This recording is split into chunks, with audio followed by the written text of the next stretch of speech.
Seja bem-vindo.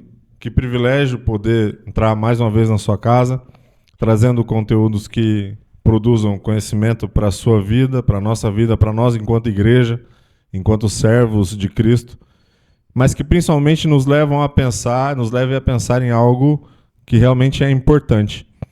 E hoje nós vamos falar sobre teologia sistemática. Eu vou apresentar daqui a pouco os dois convidados de hoje.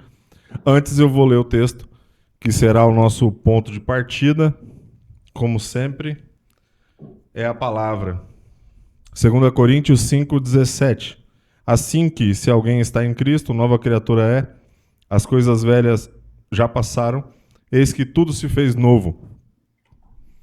Então, já quero te convidar a se inscrever no nosso canal, curtir essa publicação, compartilhar com outras pessoas, para que todos tenham acesso.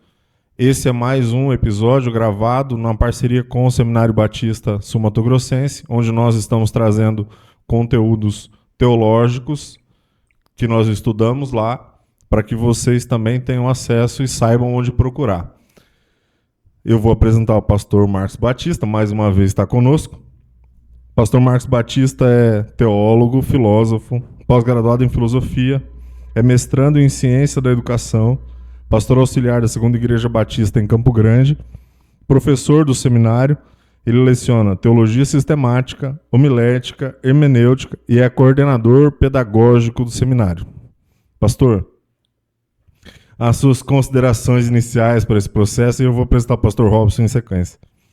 Tiago, é um privilégio muito grande retornarmos, para pensarmos sobre teologia, mas acima de tudo para pensarmos num Deus que tudo pode, que é um Deus todo-poderoso, um Deus que, apesar de toda essa plenitude que nós encontramos nele, é um Deus que se aproxima de nós, e essa é a nossa função, trazer para a sociedade a compreensão dessa aproximação de Deus com o homem, a fim de que o homem entenda que esse Deus que o ama também é um Deus que proporciona a sua salvação. O que eu quero dizer com isso? A sua capacidade de viver com ele a eternidade. É um privilégio para nós, é um privilégio para o seminário teológico e, acima de tudo, é um privilégio porque nós estamos compartilhando o que é mais sagrado, as Escrituras. Amém. Pastor Robson Júbrica.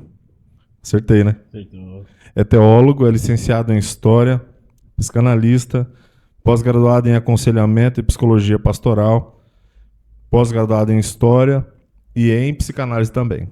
É mestre em Teologia, professor no Seminário Batista Sul Mato Grossense de Teologia Sistemática, Religiões Comparadas, TCC, Literatura e Introdução ao Novo Testamento, Ciência da Religião, também é pastor da Escola da Família da Quarta Igreja Batista de Campo Grande.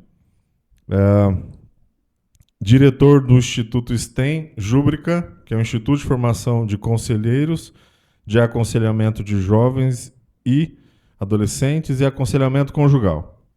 Pastor, que privilégio recebê-lo, porque nós somos contemporâneos, falei com você agorinha.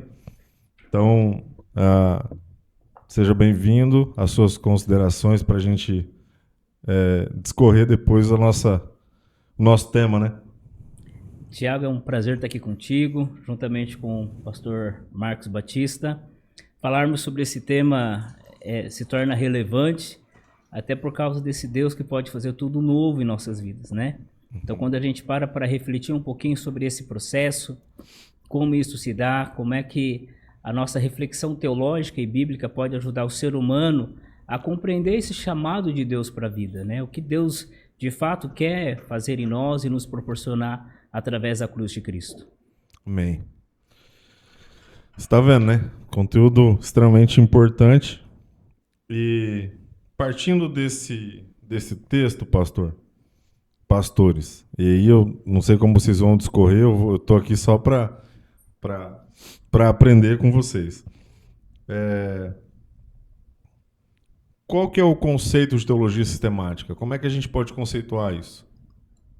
Nós podemos definir de algumas maneiras, Se nós pensarmos numa questão mais de etimologia, eu diria que é um estudo de Deus. Se nós pensarmos numa questão mais de fé, eu diria que é uma confissão. Se nós pensarmos numa questão mais reflexiva, eu diria que é uma situação de análise do que é a revelação, enquanto isso faz transformações. Essas transformações é fazer algo novo dentro de nós. Mas eu diria que teologia, na verdade, é a doutrina da vida. E o que eu quero dizer com isso? Porque quando eu penso na palavra vida, e aí a Bíblia qualifica a Bíblia qualifica a vida como eterna, eu estou trabalhando em segmentos. E eu diria, então, que há um fundamento. Por exemplo, o fundamento da vida, ele é pneumático. A vida é espiritual. Uhum. A vida começa aqui. Acima desse, eu diria que há um psicológico. E aí, graças a Deus pelos terapeutas, por aqueles que trabalham com a psicologia. Eu diria que num amplo, que sustenta ainda, o espiritual sustentando, tem Zoe, que é a questão da existência. É o meu ato de existir. E diria que, por fim, para corroborar tudo isso, nós temos, então, a vida biológica, que é o nosso corpo, as nossas funções. Entretanto, quando eu analiso tudo isso, a teologia traz, a partir do fundamento, pelo Espírito Santo, a compreensão dessa vida. E a teologia avalia essa vida, né? Porque quem não tem a compreensão da vida vinda por Deus, apesar dele existir, não vive.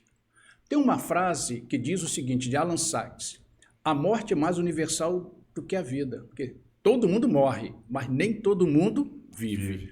Então, porque nem todo mundo vive essa vida pneumática, essa vida espiritual. Uhum. Existe conceitos, existe outras vertentes, mas eu acredito que quando você coloca a teologia como aquilo que estuda a doutrina da vida, ela apresenta para nós aquilo que é mais profundo, aquilo que é mais interior.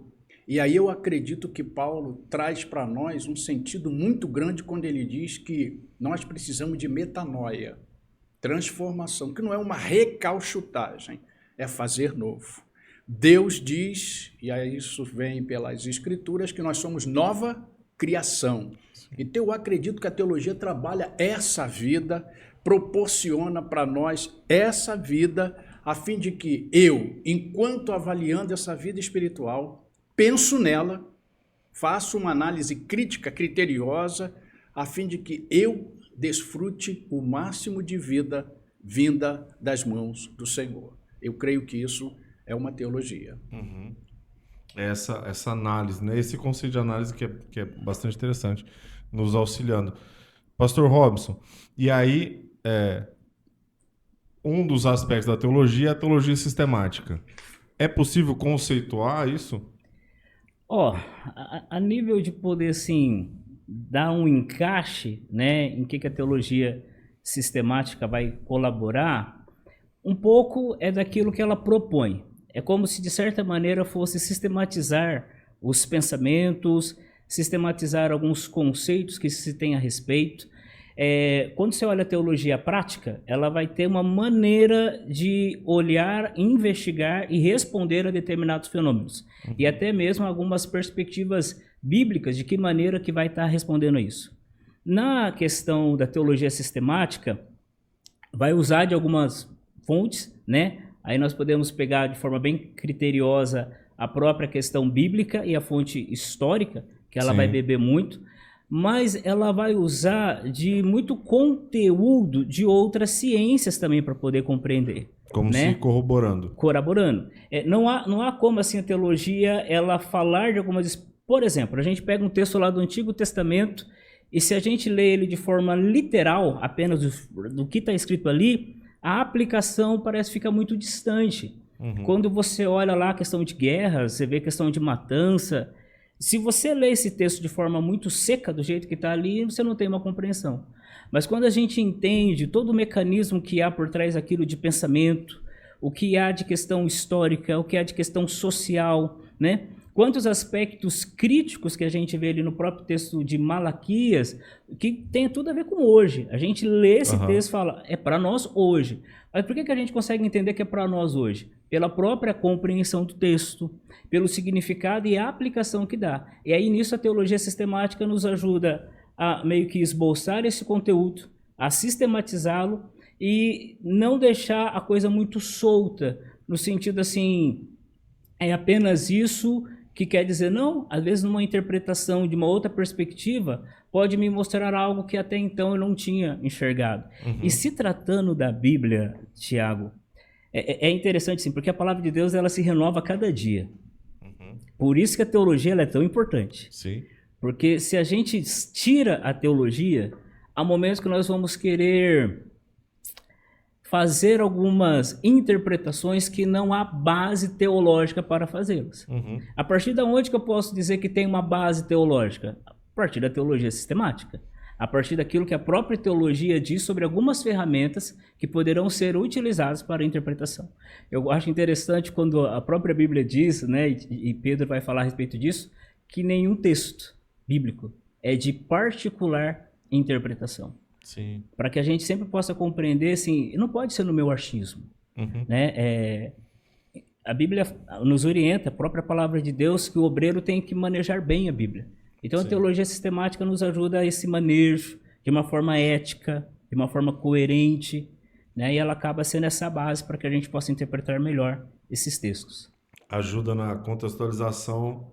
Então, e eu sei nada desse negócio, tá bom? Eu vou dizer para vocês que eu sou o leigo da mesa. Eu acredito que, pelo que a gente teve ali inicialmente, tem um contexto geográfico, tem um contexto histórico, e aí tem o bíblico, e aí você, na junção desses conceitos, você tem a melhor... Além da língua, né? Exato. Como é que o senhor falou para mim agorinha, são duas línguas mortas que tem que entender. Eu vou ter um entrevistado aqui que vai ser sobre línguas antigas, então eu tenho um desafio sobressalente. Eu diria também, Tiago, pegando um gancho no que o pastor Robson disse, por que é sistemática? Por que ela é sistemática? Porque ela é um sistema organizado, né? E particularmente, há três coisas dentro desse contexto. A criação, o homem e Cristo. A teologia sistemática fala praticamente dessa trindade. A criação, Deus é criador, o homem porque é imagem e Cristo porque é revelação. É quem nos trouxe, e esse Cristo ainda deixou para nós um professor, o Espírito Santo. Porque senão nós não entenderíamos, porque tem muita coisa na Bíblia que é mistério. Exato. Que não vai acontecer agora, e esses mistérios basicamente são escatológicos, que nós esperamos, né? Mas eles não têm um tempo, no nosso tempo, de acontecimento. Então, quando você trabalha isso, você trabalha a questão do universo. Deus criou, né? Mas temos a história. Se eu perder a história, eu perdi toda a capacidade interpretativa da Bíblia. Eu tenho que entender a história judaica, eu tenho que entender a história da Tanakh, né? Do Antigo Testamento, como é que isso aconteceu. Por quê? Porque essa história ela está inserida numa cultura, e eu a interpreto e eu a trago para uma outra cultura, que não pode desviar-se do que é verdade lá atrás, revelacional no passado, para que o meu presente possa complementar aquilo, a fim de que o meu futuro não siga a sua interpretação apenas cética, mas tenha as informações necessárias para fazer com que a adequação do que crê. Então nós temos um Deus criador, nós temos um homem que é a imagem de Deus e nós temos um Cristo.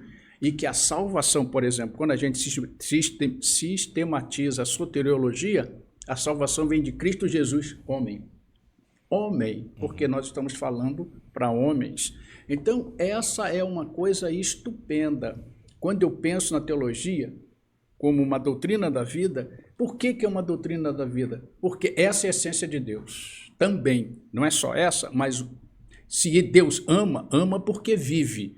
Então, essa é uma grande realidade para nós, né? E esse estudo é desafiador. Sim. Por quê? Em que sentido também? Por quê? Porque nós precisamos de desafios. E em que sentido? Eu preciso aplicar a minha fé. Nós dizemos assim, Abraão é o pai da fé, e o é. Mas o texto contando a história diz que Abraão mentiu. Em que sentido Abraão mentiu? Porque ele falou, ó, você é uma linda mulher, Sara. Chegar lá e os egípcios vão me matar por causa de você. Foi aí? Não. Não foi aí. Sob minha ótica, foi quando ele aceitou o plano de Sara para ser pai. Com Aí Agar, né? Isso. Deus falou, não, eu vou fazer dela produtiva. Sara, né? Sara será produtiva. Mas o tempo passa. Foram tudo envelhecendo. Quando não tinha mais nenhuma perspectiva pelo plano humano, aí ela falou, não, então toma Agar e gera um filho. E aí nós vemos que até hoje nós temos essa briga entre dois povos. São imensos. Olha só, aí quando a gente acha que a salvação é só judaica, a salvação também inclui a questão de Ismael, porque Deus, por amar Abraão, disse, olha, eu vou fazer de Ismael um grande príncipe. E fez.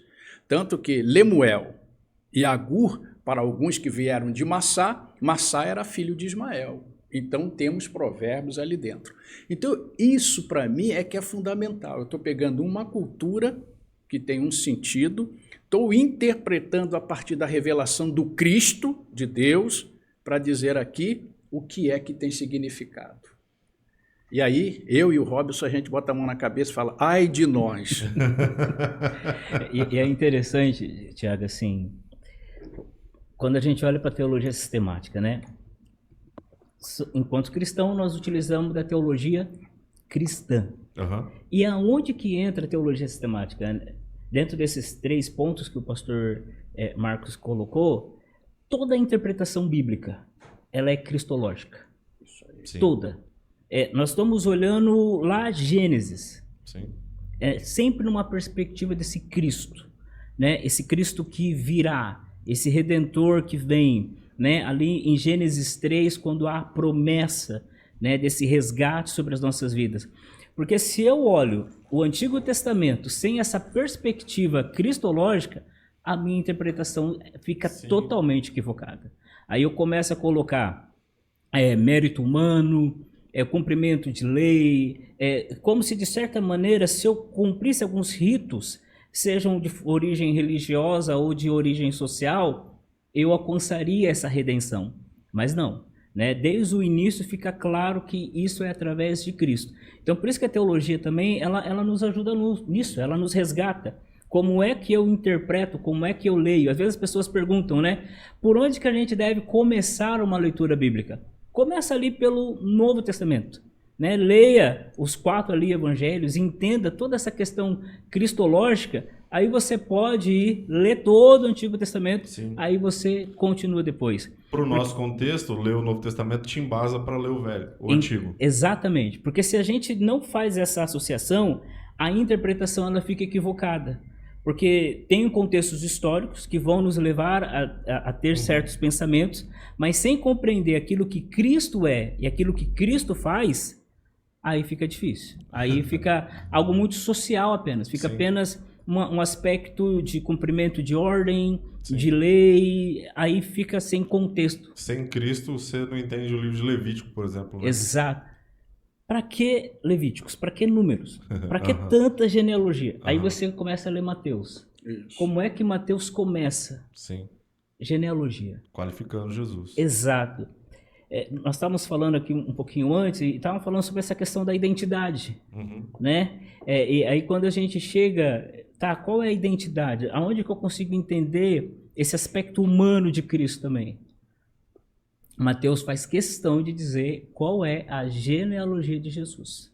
Da onde ele vem? Do nascimento do primeiro, né? Ali vai de Adão e ele vai discorrendo até Jesus. Então aí a gente consegue compreender a origem desse Cristo que morre enquanto homem, né? Para que nós pudéssemos ter essa salvação. Sim. Falando de genealogia, genealogia de Jesus em Lucas, ela é o contrário. E eu acho fantástico quando ele fala assim, e Adão de Deus. Exato. Então, a criação, como o senhor falou, que é uma parte dela, da teologia sistemática, abrange a criação. Lucas traz exatamente esse conceito de origem, de onde nós viemos. E eu leio ela me edifica muito aquele texto da genealogia de Jesus na ótica de Lucas, que é médico, é mais letrado. Você percebe como que isso, assim, ajuda a nossa identidade? Sim. Quando a gente olha e observa assim, qual é a nossa origem? De Deus. Nós somos feitos o quê? A imagem e semelhança de Deus. Eu lembro que nós estávamos em determinada aula, alguém falou assim, mas até aquele mais perverso, aquele não adianta. E Adão de Deus. Foi de Deus que começou. Foi essa imagem e semelhança de Deus. Independente da situação que o homem se encontra, independente da situação que o ser humano se encontra, a origem dele é Deus, a origem é divina, é a imagem e semelhança de Deus. Amém, amém. E quando você pensa em Mateus, você pensa em alguém que tem uma história judaica. Sim. Quando você pensa em Lucas, é uma história grega. Há diferença, né? Sim. E Lucas é historiador, né? Então você percebe que os antepassados para os judeus tinham uma realidade. Os antepassados para Lucas tinham um outro momento na história. Mas o que eu acho bonito é que os dois fatos são da história. Sim. Né? E isso faz com que você se... É um sistema, é sistemático. Isso. Aí você pode voltar a entender crônicas. Sim. Exato. Genealogia ali de tudo. Está tudo ali. E eu sei que essas narrativas me colocam lá dentro. Porque se eu começo por Lucas e termino em Deus, Adão de Deus, Sim. nessa genealogia eu estou. Se eu parto de Mateus, né, que começa com lá no final, eu também estou presente. Sim. Não é? Então, em Cristo somos filhos por adoção, né? É isso. Exato. Então, essa história, o antepassado, os nossos antepassados, são importantes para nós, porque eles são a nossa identidade. Nós carregamos coisas que nós aprendemos com os antepassados. Sim, sim. Pastor, quais são os objetivos? Quais são os objetivos dentro da teologia sistemática? No estudo dela, é possível avaliar? Eu diria que há um único objetivo: revelação. Como é que eu vou trazer Deus se mostrando? E aí eu gostei do que o pastor Robson disse. Não é o que eu penso, é o que a revelação me mostra. Né? Porque hoje nós temos muitas coisas colocadas que não têm nenhuma ligação com teologia. Exato. Como é que Deus se mostra? Né? Primeiro ele se mostrou, como diz Hebreus, pelos profetas. Né? Isso aí. Então, os profetas, tal, nós temos essas revelações.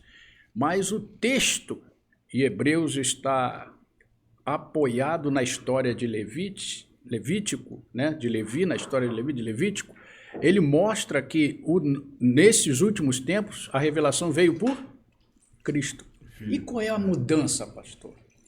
Cristo não é sacerdote ou sumo sacerdote na linhagem de Arão. Sim. Cristo é sacerdote na linhagem de Melquisedeque. Olha. Saímos da linhagem de Arão, da revelação araônica, para ficar em Melquisedeque. Isso aí é para travar o tico e o teco de um monte de gente, pastor. Mas aí você precisa de teologia sistemática. Isso aí. Isso é revelação. Qual é o nosso falar, por exemplo? Porque eu não acho que só os pastores, só os professores falam. Todo mundo fala, até pelo testemunho. Tem muita gente que não sabe falar, mas testemunha. Sim. Então, o nosso falar é de Melquisedeque, né? Meu rei é justiça. Então, nós falamos da justiça de Deus. E a justiça de Deus, ela tem uma questão inicial, amor. E tem uma questão final, amor. Mas entre o inicial amor e o final amor, tem a opção humana.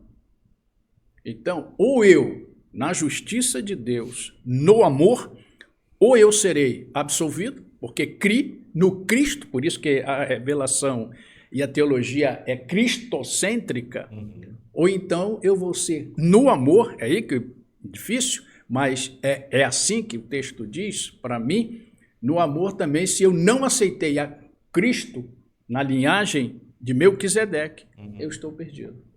Olha só, mas é amor, porque a essência divina realmente é amor. Sim. Então, a revelação faz com que eu pense nisso. E aí, que é o que Jesus fala com Nicodemos. E aí, Tiago, eu não tenho medo de dar aula de filosofia, eu não tenho medo de dar aula de história, mas eu tenho um medo terrível de ensinar a palavra. Ela não é minha e eu não a conheço. Por exemplo, eu posso dar uma aula sobre Nietzsche, eu vou lá e tal, me preparo, pá. Agora, dê uma aula sobre Ezequiel.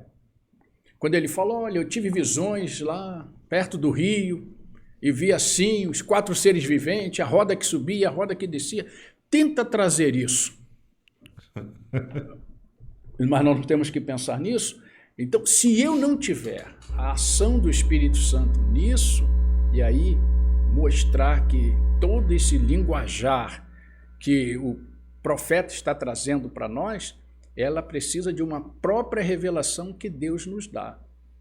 É claro que vem pelo Espírito Santo, eu entendo tudo isso e graças a Deus. Então não é o que eu acho. A teologia sistemática, eu fico contente com isso, ela acaba com o achismo. Sim. Se eu não sei, eu digo, irmãos, eu não sei explicar. Né? Por exemplo, uma coisa difícil de explicar é a transfiguração, não é? Explica aquilo. Então, se eu não sei explicar, eu aceito pela fé e ponto final. Né? Eu acho que é a questão. Mas que eu tenho que levantar e dizer isso para a sociedade. Deus age assim. Isso causa aquele tremor. Aí eu acho que Søren Kierkegaard tem razão. Tremor e temor, né? Porque você está falando de algo que é sagrado. Né? Então, a gente qualifica, então, a fonte da teologia sistemática, o estudo sistemático da palavra, associado a estudos históricos, geográficos e linguísticos. Basicamente é isso. Essa é a fonte. É cultural, né? A cultura. Isso aí. Tá. A cultura judaica não é a nossa cultura. Sim. Não é? E aí, a gente falando de cultura, o senhor falou sobre criação, tem outros estudos sobre criação egípcia, de outras culturas, né? Tem outras epopeias que trazem, Gilgamesh e tal, tem outras, né? Agora, a grande revelação para nós é que tudo isso está concentrado na frase: Deus criou. Entendeu? Então, não é uma suposição, não é uma questão mística. Apesar de eu achar que existe um misticismo, porque para mim misticismo é amor, agora, é uma questão de Deus criador. E aquele que cria pode exigir contas do que ele fez na nossa vida. Eu vou prestar conta, eu tenho medo disso. Sim. Né? Se a gente já tem medo de prestar conta ao leão, imagina prestar conta ao leão de Judá. E aí, pastor, vamos entrar em soteriologia. Eu tenho uma pergunta que é do Tiago, mas primeiro eu quero que vocês conceituem para a gente poder partir. Tá. Vamos começar a questão da palavra, né? Soterion significa salvação ou redenção, logia o estudo. Então seria o estudo da redenção, né? Quando a gente fala de soteriologia, estamos falando sobre, nós vamos estudar sobre a salvação, sobre a redenção. Como é que o ser humano ele consegue essa redenção? E aí a Bíblia ela vai nos pontuar, ela vai mostrar. E é interessante, Thiago, assim, que tem coisas na Bíblia que são meio complicadas de entender. Mas a respeito da salvação... É difícil. Né? Você vê ali assim que... Como é que a gente alcança a salvação? Em Cristo Jesus. Sim. As outras coisas, tem vezes você fica pensando e tal. A dificuldade, porque a princípio parece simples. É só aceitar Jesus? Como assim só? Quem disse só? É isso aí. Para quem? Aí depende muito do ângulo, né? Uma professora perguntou assim para o aluno: quem é Tiradentes? Ele respondeu: um homem que morreu enforcado. Aí ela disse: só isso? Aí ele virou para ela e falou: a senhora acha pouco? Exato. Né? Então, assim, e por isso que a soteriologia ela é tão necessária. né, como todos nós vamos prestar contas a Deus. E isso, de certa maneira, nos remete medo. Sim. Isso nos torna também vulnerável. Sim. Essa percepção que nós temos da nossa vida limitada, e essa é uma percepção que independe da nossa fé, porque todos morreremos, Sim. né, nos torna muito vulnerável a várias situações, a questões assim, de às vezes se entregar em questões da espiritualidade, que vão te causar muito mais dano do que alívio. E aí quando a gente consegue ter a soteriologia para nos ajudar enquanto seres humanos a compreender o que a palavra revelada diz sobre isso, como é que eu posso ter essa ajuda diante de Deus, né? Como é que eu tenho acesso a esse advogado, né? Que João deixa bem claro lá em 1 João capítulo 2, isso também nos alivia, né? Então a soteriologia, ela vai falar sobre essa redenção, né? Vai nos ajudar a compreender essa redenção que a gente alcança através de Cristo Jesus. E é tão difícil, na verdade, em alguns aspectos. O jovem rico teve um contato direto com Cristo e não se rendeu, né?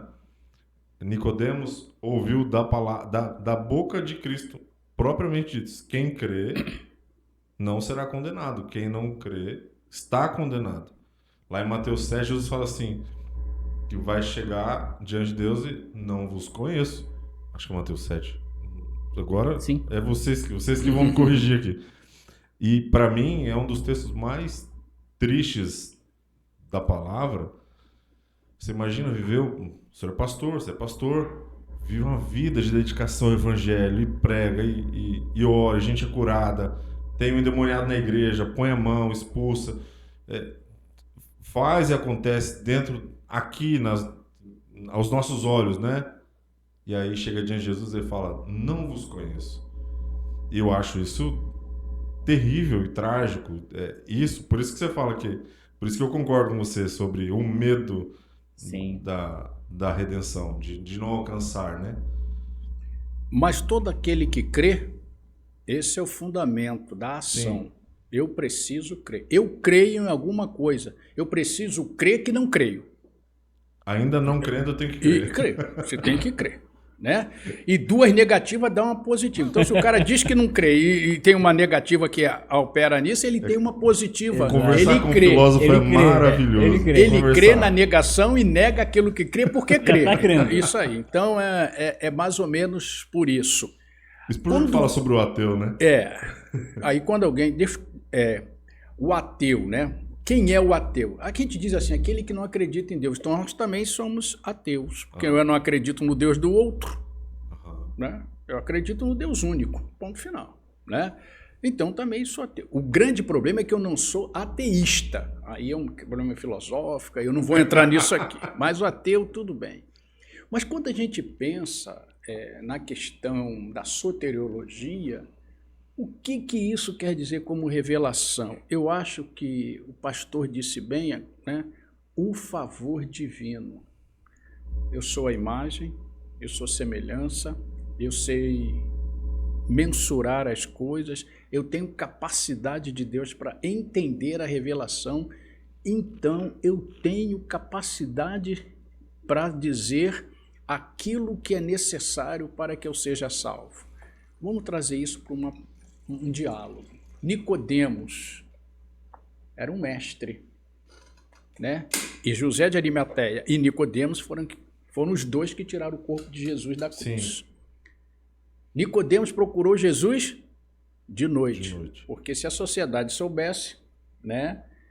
Mas ele, depois de passar pelo diálogo com Jesus, ele não teve medo de pedir o corpo.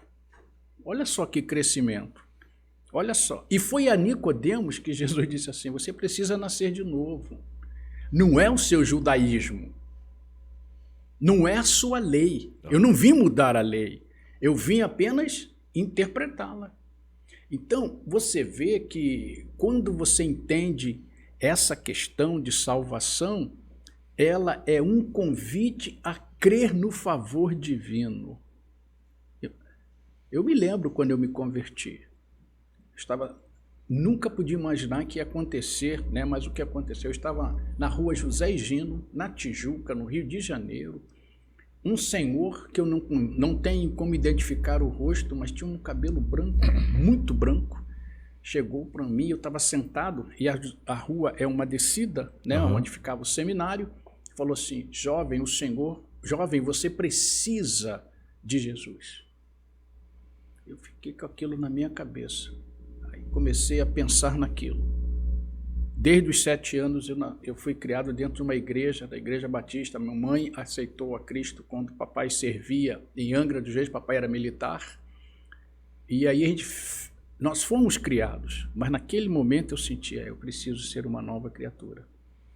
E eu jamais podia imaginar que daí uns 100 ou 200 metros eu ia subir a ladeira para estudar teologia, que era o seminário. Eu falei, são incógnitas. Mas eu entendi que é o favor divino. E o favor divino não é título. Todo ser humano que está em Cristo é um pastor, porque é uma pessoa que pode administrar o favor divino. Exato. Amém. Né? Anunciar as boas novas. Eu acho isso extraordinário. Nós temos Nicodemos, temos. Nós temos José de Arimateia, temos. Nós temos Paulo, temos. Mas nós temos Pedro.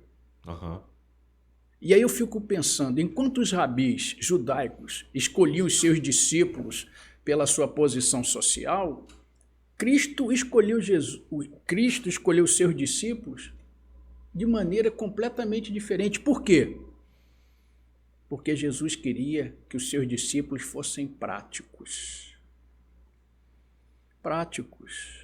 Né? E essa maneira prática dos discípulos, ela tem como fundamento a questão relacional. Quem passa uma noite pescando, se é 1, 2, 3 ou 4, né, tem que conversar. Então, qualquer coisa, mas tem que conversar. Nem que diga, olha, vai vir uma tempestade, olha, não tem peixe e tal, tal, tal. Aí, quando eles chegam na praia, eles falam, agora joga desse lado. E colhe, né, o que colheu. Então, eu gosto disso. Eu gosto dessa questão. Cristo soube falar com Nicodemos. Cristo soube falar, mas você é mestre e não conhece? Tem tanta gente que não tem os seus títulos e já conhece, me conhece. Aí eu acredito que Deus amou o mundo, vem nessa esteira de interpretação. E Deus usou, sabe quem? No Pentecoste? Pedro. Pedro, quando você se converter, quando você crer, deixar de acreditar nas questões apenas do que você está sendo informado, mas do que você crê de dentro para fora, nascer de novo é crer de dentro para fora, você vai poder apacentar. Então eu acredito que não é o título que faz pastor, é a prática do cuidado.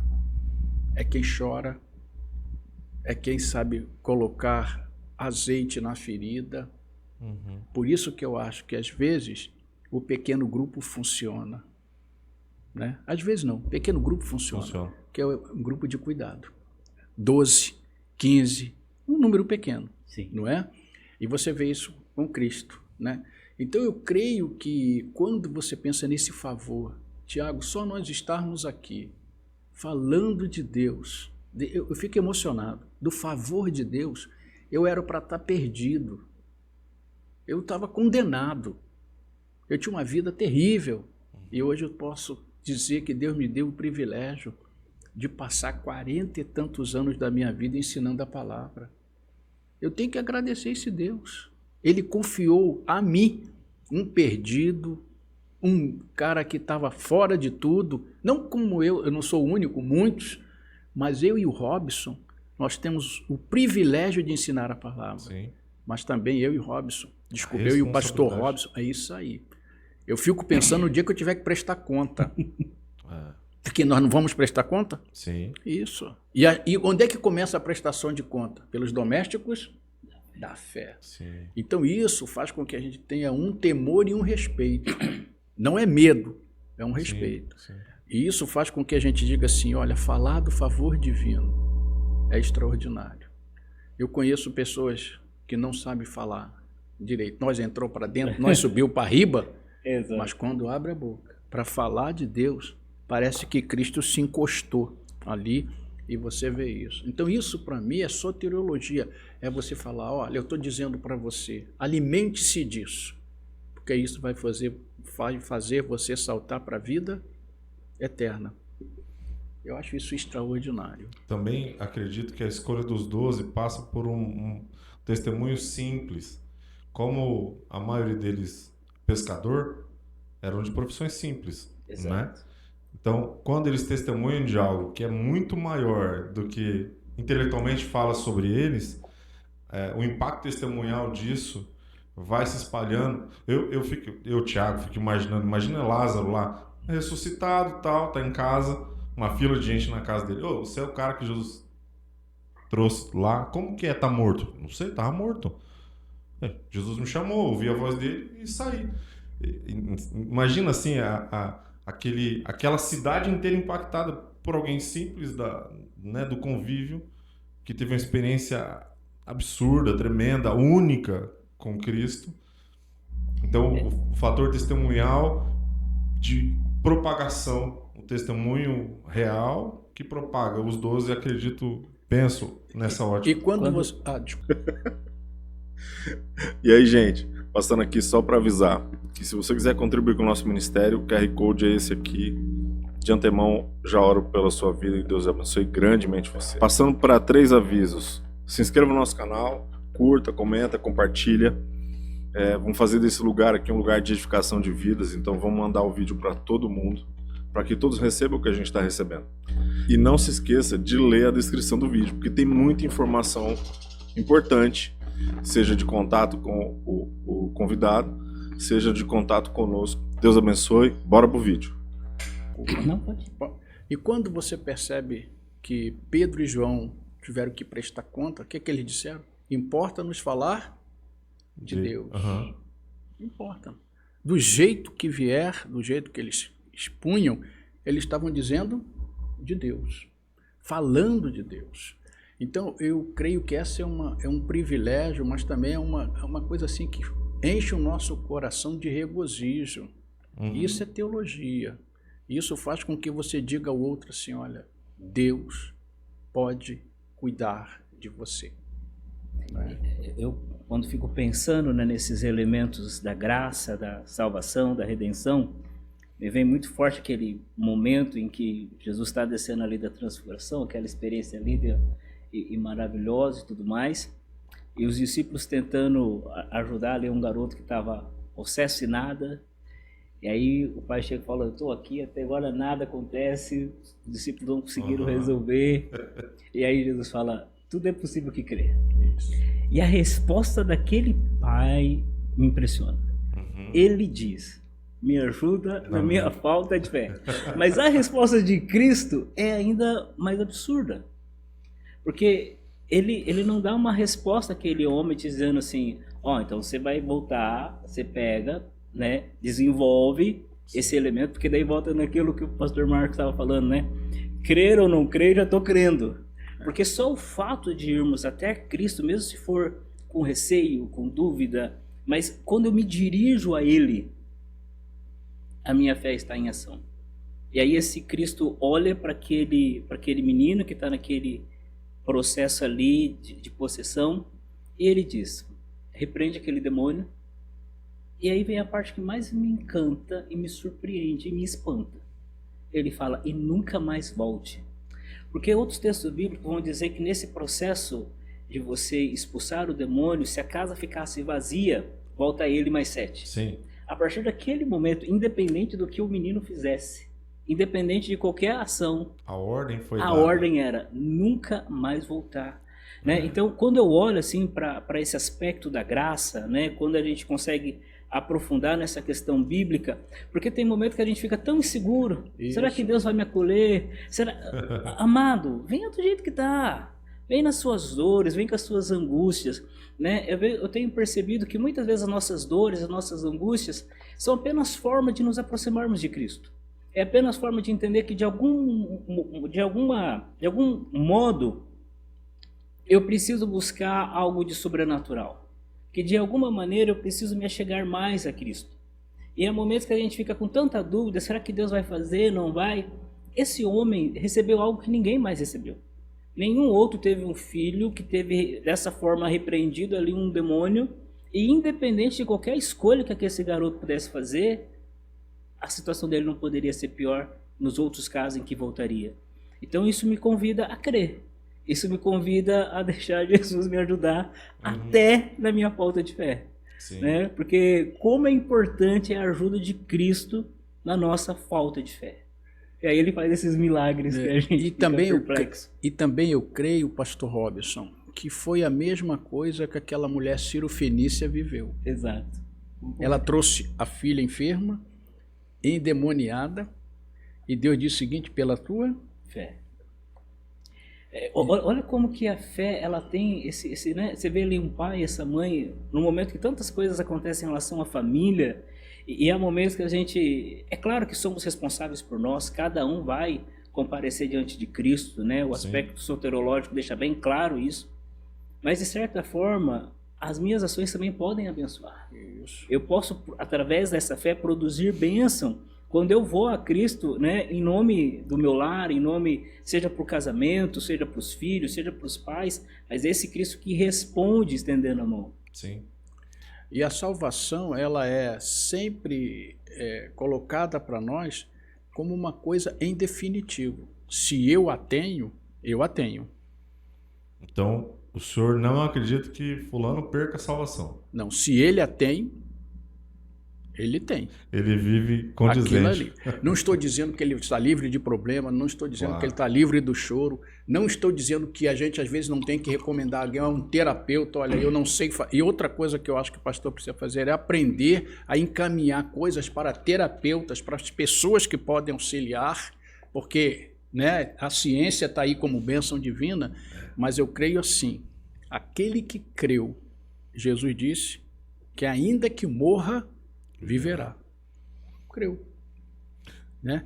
Como é que é isso? Aí é de você, isso vai falando ao seu coração. Eu contei como é que eu me converti. Se eu perguntar para o pastor Robson, ele tem uma bem diferente, a situação diferente da minha, você. Sim. Mas uma coisa é comum, Cristo nos convenceu do nosso pecado. Exato. Porque o pecado é ofensa contra Deus. É chamar Deus de mentiroso, em última análise. Quando eu amo o pecado, eu estou dizendo que Deus é mentiroso. Eu estou dizendo que o ídolo é verdadeiro e Deus é mentiroso. Então, quando eu entendo isso, falou: Senhor, lavaste-me no sangue do Cordeiro. Olha, isso não tem como mensurar e não tem como pagar. Por isso que aquele certificado de dívida que aparece em Colossenses, Paulo falando, Cristo pagou na cruz. A salvação está lá. Pai, perdoa-lhes, eles não sabem O que fazem. Mas lá, essa foi a abertura da frase. A primeira frase, a primeira palavra ou frase da cruz, do espetáculo da cruz. A última: Pai, nas tuas mãos eu entrego o meu Espírito. Começou dizendo: Pai, eles não sabem. Aí ele vem falando de coisas. Depois ele termina: Pai, mas eu confio em ti. Aí Deus falou: Meu filho, vou levantar você dentre os mortos. Isso é fora de série. Você falou do pai do menino lunático, e eu, em agosto, eu recebi pastores aqui e psicólogo falando sobre paternidade. E enquanto eu conversava, eu pensava o seguinte: eu não tenho filho, o pai que eu não quero ser. E aí eu estudei um pouquinho para ver pais que seriam um exemplo para mim, dentro da Bíblia, do que eu não quero ser. E aí eu falei, ficou muito ruim isso aqui, muito pesado, eu vou falar pais que dão um bom exemplo. E esse pai me dá um bom exemplo. Porque ele vai a Cristo, que tem a resposta, que tem a solução, ainda que ele não creia plenamente. Exato.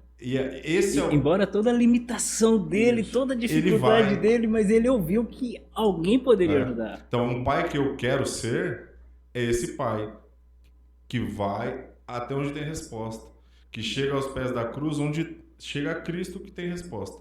Esse é um pai que eu quero ser. Falando de José, por exemplo, um pai que mudou toda a história. A vinda de Jesus, José, pai adotivo de Cristo, muda toda a vida, vai para outro país, aquele rolo todo, é perseguido. Não, e ele ama, cuida. Então, fantástico. Eu quero perguntar o seguinte: se soteriologia é salvação, é o estudo da salvação que vem em Cristo, como que é a teologia da salvação no Velho Testamento? O que a gente entende como salvação no Velho Testamento? Quando Cristo ainda não foi revelado. Cristo está. Quando a gente olha para o texto, Cristo está no Cordeiro com Abraão e Isaac. Cristo é a arca que salva o povo. Cristo está, nós sabemos, hoje. Mas eles não sabiam, entre aspas, talvez. Então, como que a gente entende soteriologia olhando para o Velho Testamento? Quer falar? Como nós falamos, né? Tudo é cristocêntrico. Até mesmo Abraão, o pai da fé, só foi salvo porque Cristo morreu na cruz do Calvário. Aí nós temos várias abordagens, né? Umas vão falar que ficaram em estado de repouso, outros ficaram dormindo e tal. Mas a nível de salvação, seja no Antigo Testamento, seja aqueles que morreram antes de Cristo ser crucificado, né? E no caso nosso, né, que a nossa morte agora é após a crucificação, tudo está em Cristo, né? Não há nenhuma salvação. Abraão, Davi, todos esses, de certa maneira, é como se eles ficassem esperando para receber essa graça, esperando para que ali pudesse ficar pago essa dívida. Quando o apóstolo Paulo, lá em Gálatas, ele vai falar sobre a lei apenas como sendo algo para apaziguar o coração de Deus. Calma, que daqui a pouco, como se a gente fosse pagando só a gente nunca pagava a conta, mas não dava nem para pagar os juros, né? E aí ficava então nessa expectativa até que Cristo pudesse morrer, até que Cristo morresse na cruz do Calvário, e aí sim, no Antigo Testamento, houvesse a salvação. Então, aí é um estado de dormir, esperando. Não é nem esse a minha dúvida geral, não é nem como é que o cara ficou depois de morto. Sim. Não, mas a essa. salvação mesmo é em Cristo. É somente através do sangue de Cristo que Abraão, Davi, Moisés, que todos esses alcançaram a salvação. A fé foi como um testemunho. Hoje, por exemplo, como que é o nosso testemunho? É aceitar Cristo como nosso Senhor e Salvador. Como que era no Antigo Testamento? É essa fé nesse Deus vivo, que enviaria o seu Filho, né? Queria cumprir a promessa da redenção. Então, por isso que no Antigo Testamento, essa questão da fé, o pai da fé é tão importante, porque há uma ação de crer, né? O crer, ele nunca vai estar desassociado quando lá em Efésios, que a salvação é pela graça. Mediante a fé. Por isso que você vê lá no Novo Testamento, quando Davi fala do Senhor do Senhor, ele estava falando a meu respeito, né? Estava falando a respeito de Cristo. Então, eles estavam, atitude de fé, de crer que Deus enviaria o Redentor, que Deus cumpriria a promessa da salvação. Nisso já passa para eles aí como esse testemunho para a salvação. Eu gostei do que o pastor Robson disse, porque a primeira aliança, né, ela está estabelecida na esperança messiânica. Então, todo mundo no Antigo Testamento tinha a esperança de que ia nascer o Messias. Até Isaías fala isso, né? No proto-Isaías 7, 14, tinham essa esperança. Quando chega no Evangelho, a esperança ela é concretizada.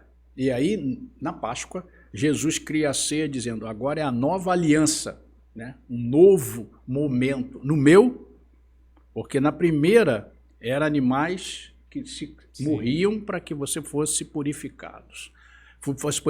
Agora não. É uma aliança no sangue do Cordeiro. Também Cordeiro.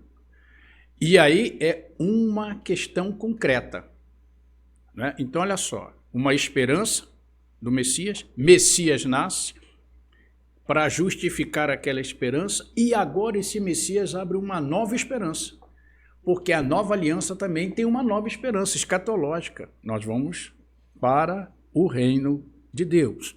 E aí o que eu vejo quando aparece no Apocalipse 24 anciãos. Aparece para mim, simbolicamente, a esperança do Antigo Testamento, a concretitude dos evangelhos e a esperança do reino. Ou seja, a esperança concreto em Cristo, o Messias, e agora ele garante. E aí João coloca isso de uma maneira estupenda. Vou preparar lugar. E onde eu estiver, Então imagina, entende agora por que na transfiguração apareceu Elias e Moisés? Sim. Conversando com o Senhor, dizendo, olha, nós já passamos, nós já tivemos vontade de morrer, nós já tivemos medo de morrer, e Jesus estava passando por toda essa questão, mas Deus vai o confortar. Então eu creio que aquela esperança se concretizou e abriu uma nova esperança.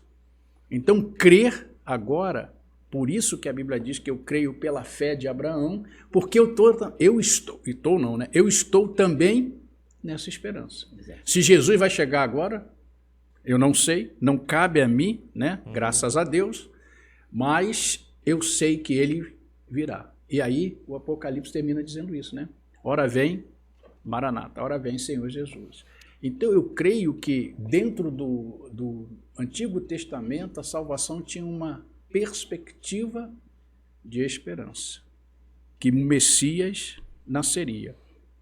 Houve um desvio? Houve, porque muita gente achou que isso era nacionalista, político, né? Até os macabeus. Uhum. Agora, Deus falou, não, é diferente.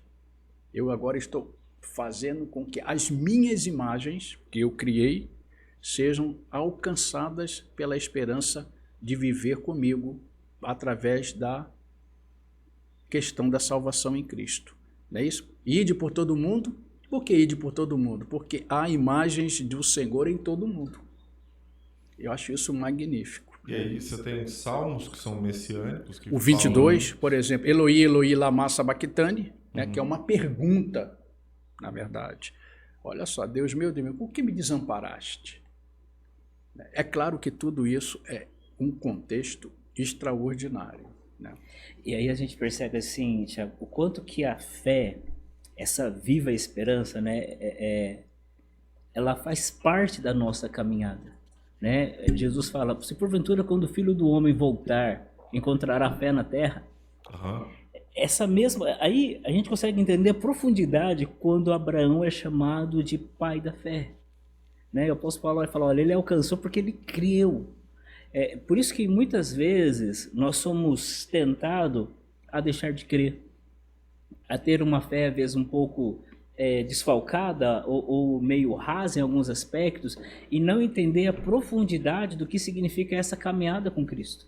Aquilo que Ele pode fazer na minha vida, aquilo que Ele faz na minha vida, né? Quando Ele fala, crê em mim, será salvo tu e a tua casa. Né? E às vezes a gente é chamado pelo Senhor sem ver todo o resultado no meio da nossa família. Mas nós cremos que Ele fará, porque Ele prometeu e assim será. Hoje entrou salvação na tua casa. Exato. Né? Isso aí. Então, através de um que salvou todos, né?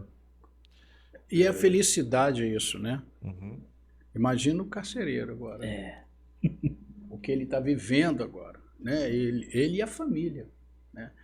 E isso, o que eu entendo disso também é que quando a salvação entra numa família, a descendência é abençoada, porque eu vejo que a bênção de você transmitir a graça divina vai alcançando os seus descendentes. E eu vejo isso em Jó, né? Olha, você vai ver até a sua quarta geração. Perdeu os filhos, gerou outros e foi até a quarta geração. Essa é uma questão assim que mexe muito, né? Pastor, como a soteriologia estaria ligada às outras doutrinas cristãs? As outras. Então, quais outras? Eu imagino que a pergunta passa pela pneumatologia, cristologia. Se não houvesse soteriologia, não teria razão das outras. Porque a teologia, fundamentalmente, é um estudo que você faz do aspecto salvífico. Existe teologia porque a premissa, seja ela em promessa, a profecia, seja ela na concretização e seja ela na esperança.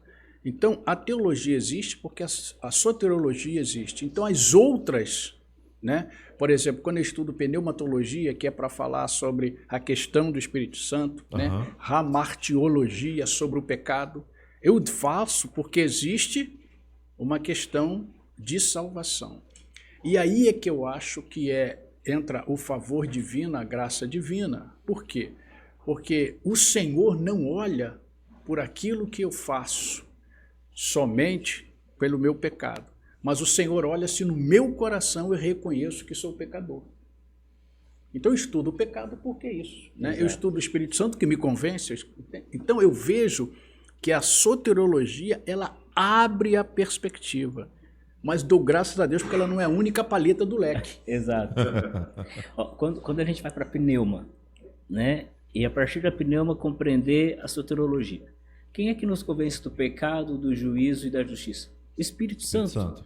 Quantas vezes as pessoas estão preocupadas com algumas atitudes e comportamentos dos seus parentes, seus familiares, e aí chega e fala, bate de frente, fica falando um monte de coisa e só aumenta o contrito, o atrito, só aumenta o problema, cria uma aversão.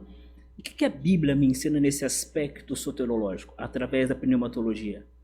Ore, coloca diante de Deus, peça para que o Espírito Santo o convença. Né? O legal é quando a gente pega a soterologia juntamente com essas outras partes, até a nossa postura tem que mudar. Porque eu costumo dizer assim, tem alguma coisa que eu possa falar que o Espírito Santo não vai falar melhor para convencer? Né? Então tem hora que a gente fica gastando uma saliva desnecessária e ofensiva. Sim. Que deveria deixarmos esse tempo para nos dedicar à oração, para nos dedicar numa reflexão, né? Até mesmo porque nesses momentos que a gente vai querer falar desse amor, dessa graça, o Espírito Santo vai conduzindo as coisas. Então eu vejo que a pneumatologia, por exemplo, me ajuda a compreender essa soteriologia. A cristologia, não há uma salvação sem o próprio Cristo, né? Se não é Ele, não há. Quando a gente olha a questão do próprio Deus, né? Dos atributos ali de Deus, por que foi necessário Cristo morrer na cruz? Porque Deus é santo, Ele foi ofendido. E o pecado se paga com sangue. Mas a nossa morte, o derramar do nosso sangue, não resolve. Porque daí a gente sofre a primeira morte e ficaríamos ainda nela. Sim. Com Cristo, a gente sofre essa primeira morte, que é a consequência do pecado do primeiro Adão, mas a segunda morte já não.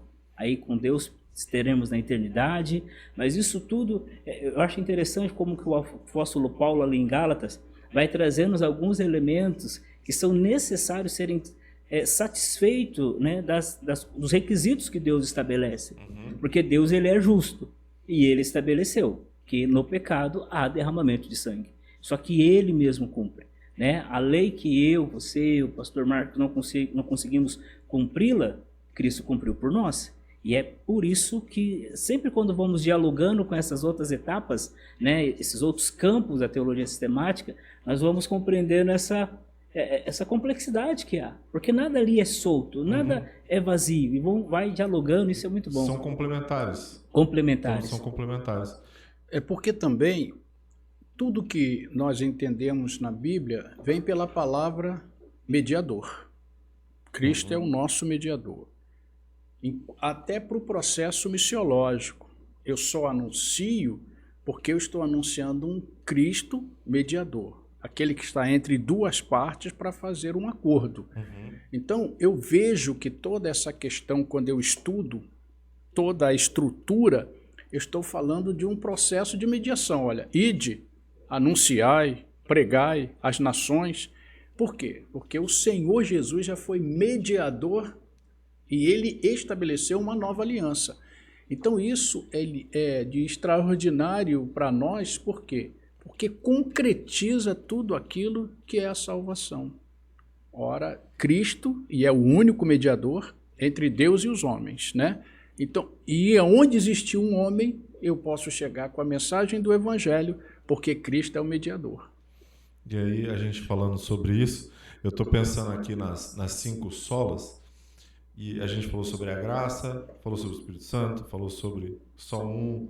Então, nós falamos sobre alguns aspectos da reforma e o quanto o povo estava longe da palavra para que aspectos tão simples e fundamentais precisassem ser novamente estipulados, né, ou trazidos à memória. E nos nossos dias não é diferente. A gente precisa de novo trazer para as pessoas que é só Cristo que salva. que a gente só encontra porque ele é o mediador, é só através dele. Então só tem um caminho, né? Tem vários. É como se nós estivéssemos repostulando ou trazendo, repostulando talvez não seja a palavra, mas trazendo algo conhecido para fazê-lo conhecido novamente, algo já revelado. E aí tem um aspecto de ser pastor, de ser líder, de ser professor, que é muito mais testemunhal. Então eu falo do que vivo, eu não falo do que historicamente aconteceu, eu falo do que vivo. E sempre será testemunhal, né? Paulo diz assim, sede meus imitadores, como eu sou. Uhum. Essa frase ela é estupenda quando nós colocamos, quando estamos dando destaque àquilo que ela quer ensinar para nós. Eu costumo dizer assim que o melhor curso de homilética quem recebeu foi Gadareno, né? Aquele endemoniado. Quando Jesus vem, o liberta e fala, ele querendo andar com Cristo, e Cristo fala, não, volta para os seus. E aí ele dá todo o esboço da mensagem. Como você será um bom pregador, né? Que é esse pregador testemunhal. Diga como que Deus foi misericordioso contigo e o como que ele foi bondoso contigo. Então, quando falamos desse aspecto testemunhal, nós estamos falando disso, tipo, né? Qual é a bondade de Cristo em mim, revelada a mim, né? O quanto que ele foi bondoso comigo, generoso comigo, e também o quanto que ele foi misericordioso, né? A misericórdia está muito vinculada ao castigo que eu mereço e eu não recebo, né? Às vezes a gente fica tão perdido, sabe assim, Tiago, tentando elaborar uma boa forma de evangelizar alguém, de falar, mas não é a fala, é a vida, é o meu testemunho, é como que eu lido no dia a dia com as pessoas, como é que eu as trato, como é que eu ajudo elas nas suas necessidades. Por isso que o testemunho ele é tão importante e se torna a maior mensagem que podemos dar, porque mostra somente isso, a misericórdia de Deus sobre nós e a bondade de Deus sobre nós. E aí Pedro vai dizer para a mulher, que serve para todos nós, né? Você ganha no silêncio, que você falou muito assim, direto ao ponto e não tem variação. Você não convence ninguém, nós não podemos convencer ninguém. Nós oramos, intercedemos, apresentamos quando é solicitado. E aí o apóstolo Paulo fala que somos uma carta escrita Exato. e lida, que é esse ser testemunhal. Que tremendo, pastor, que tremendo. Eu saio daqui, saio não que eu vou continuar, mas de mais uma conversa onde eu sou muito edificado. No mês de outubro agora eu quero conversar com alguém para falar sobre a reforma, porque tem dia 31 a reforma, e eu acredito que é relevante para a nossa comunidade, né? para que as pessoas tenham mais compreensão ainda. Nós vamos falar o tempo todo sobre Bíblia, sobre teologia, porque nós precisamos, eu acredito que um dos objetivos nossos aqui é levar esse conhecimento, que está implícito. Às vezes vai na EBD e não tem ideia sobre a soteriologia, porque não fala o termo, né? Você Exato. Não fala sobre pneumatologia, mas é o Espírito Santo que faz, a salvação é em Cristo, pela graça. E aí eu queria, pastor Robson e pastor Marcos, que vocês fechassem um conceito, dissesse para quem está em casa as suas considerações a respeito e para a gente ir caminhando. Eu diria que soteriologia, então, é o propósito de Deus para nós, né? É o seu amor, a sua graça, o seu favor, aquilo tudo que ele idealizou, que ele fez para que nós alcançássemos o direito de estarmos na eternidade, no seu reino, viver este reino e, acima de tudo, contemplar a majestade de um Deus que é supremo, que é sobre tudo. Então a salvação abre para mim, essa possibilidade de eu enxergar de poder, mesmo que seja num momento limitado, porque eu estou numa humanidade, a entender que eu terei uma perspectiva nova, que eu verei coisas novas, terei um novo nome, numa nova Jerusalém. Tudo isso é gratificante porque Deus ama o homem que foi criado à sua imagem e semelhança. Você que está me ouvindo, eu quero dizer para você pensar na sua salvação. Se você já a tem, louve a Deus. Se você ainda não a tem, coloque Cristo em sua vida, porque Ele é o único caminho para a eternidade. Amém. Tiago, muito obrigado. Amém, pastor. Eu acho interessante lá em Jeremias, quando o profeta menciona aquilo que Deus diz. É eu que sei os pensamentos que tenho a vosso respeito, pensamentos de paz e não de mal. Pensamentos de fazer prosperar e te dar o fim que você deseja. Creio totalmente naquilo que a Bíblia fala, que a obra já está consumada. Não é por nosso mérito, não é por aquilo que fazemos. Que a cada momento você deixe Cristo realmente invadir a sua vida, seja nesse momento de dificuldade, com família, e às vezes até a sua fé já não consegue te animar tanto, mas você tem a certeza e a convicção que é em Cristo que você vai encontrar a solução. Continue crendo, continue falando, né? Quantas vezes a gente se depara com situações e temos a sensação de estarmos numa crise de fé, mas eu costumo dizer que só tem crise de fé quem tem fé, né?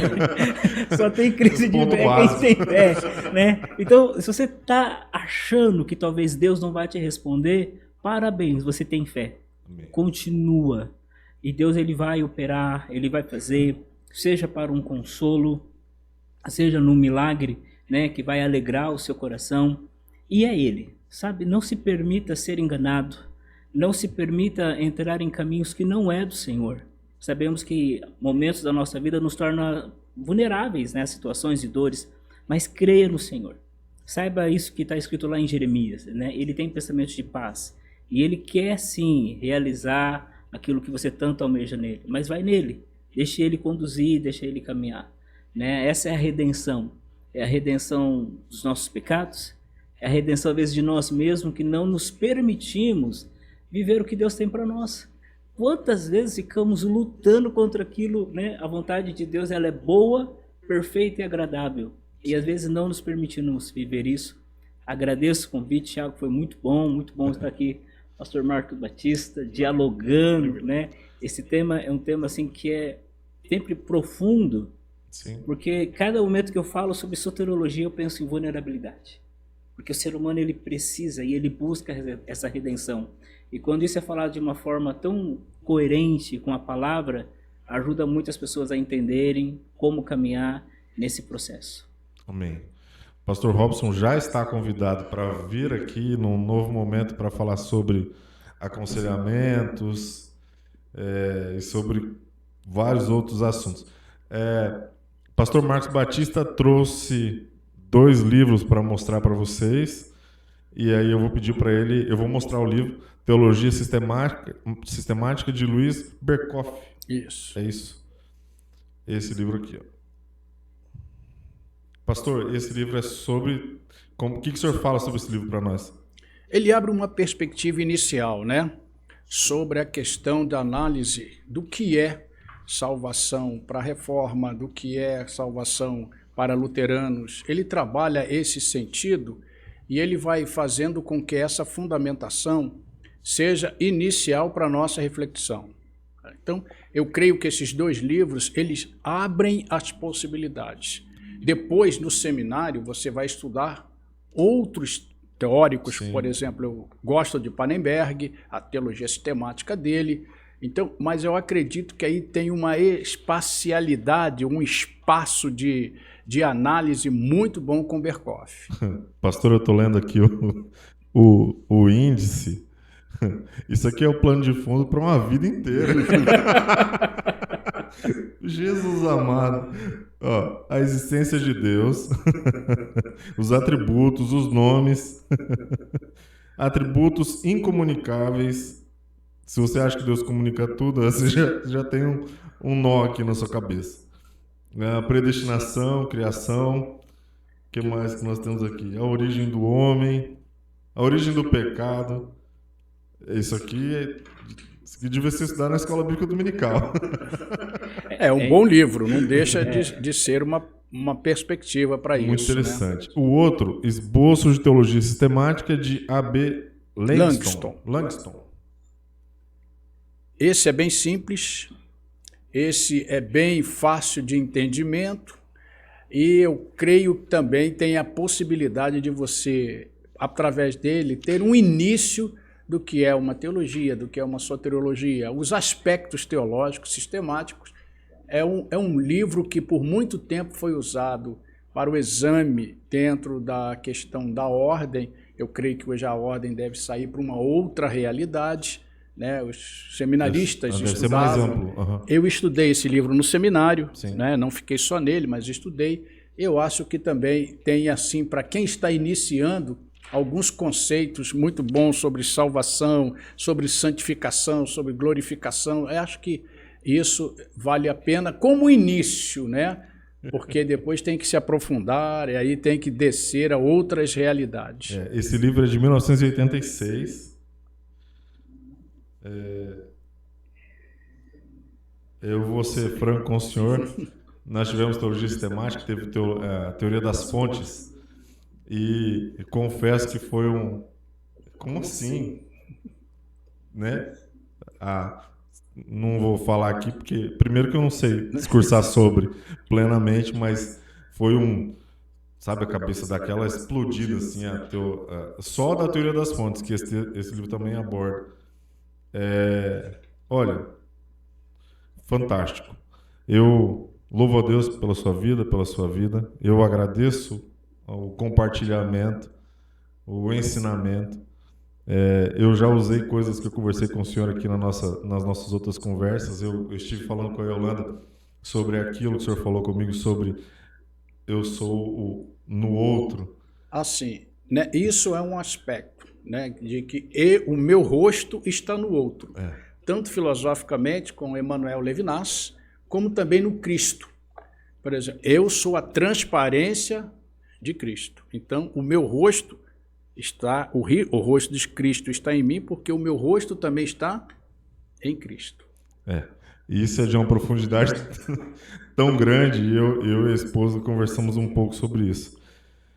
Gente, obrigado, você ficou até agora. Um privilégio poder trazer conteúdos tão ricos, tão profundos, e nós não abordamos nada do que em vista de tudo que a gente pode falar sobre, mas que fique para o seu coração. Salvação é por Cristo, por intermédio dele, é por ele, e sem ele nós não encontraremos.